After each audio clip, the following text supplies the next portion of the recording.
It's the Natalie show today. It's easy to remember.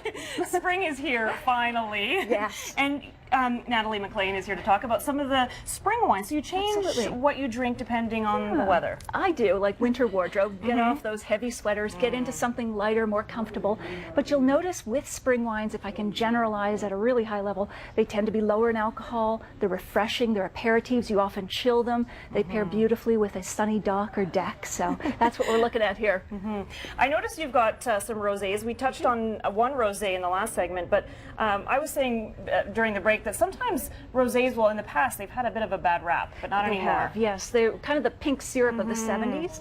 Both of the examples I have today, one from Niagara, one from New Zealand, are bone dry. So they're beautiful. Think field raspberries, but that fresh fruit aroma without the sugar or the heavy alcohol. So that's why I love rosé. You can pack the flavor of a red, but it's still very light and zippy. So if you like reds more than the whites, the rosé is the way to go? Yeah, they'll work really nicely. And you do chill them a bit. Not quite as Okay. much as the whites, but they're very refreshing. Okay. Yeah. What else do you recommend for? Well, what's really on trend is Moscato. This is one of the fastest growing categories in the liquor store these days. Moscato is a light floral white wine.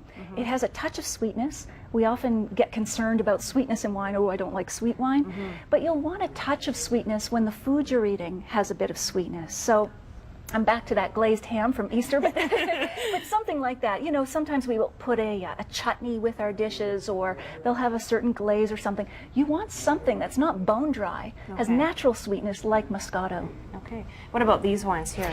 Here we've got zippy white wines. This is a blend of white grapes from California, very fresh, very nice, and a Riesling from Alsace, borders France, Germany.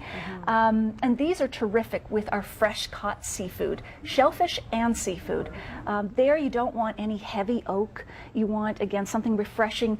And here's another thing we get afraid of when it comes to wine is acidity. And acidity is that sort of, you start feeling your mouth watering. It literally whets your appetite. And I think of acidity as the salt of wine. It brings forward flavor not only in the wine, but also in the food. And it's a good thing to have when you're trying to pair up with food. And why do we not drink reds with fish? There's a reason behind that, right? Absolutely. It's we long thought it was some sort of clash between tannins and fish iodine or something like that. But what the latest studies are showing is that the iron content in wine that comes from the soil where it's grown can clash or break down the unsaturated good fats in the fish. So you get that iron, almost metallic taste sometimes if you've got a big honking Cabernet and a light sole fish or something like that. It really doesn't work.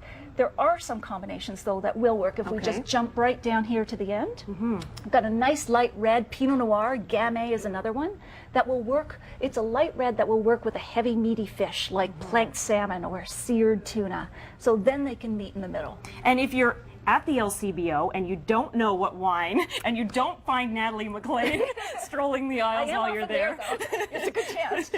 You have an app. I do. I have an app for that. It's kind of like a pocket sommelier. It's on all the major platforms, iPhone, BlackBerry, and Android.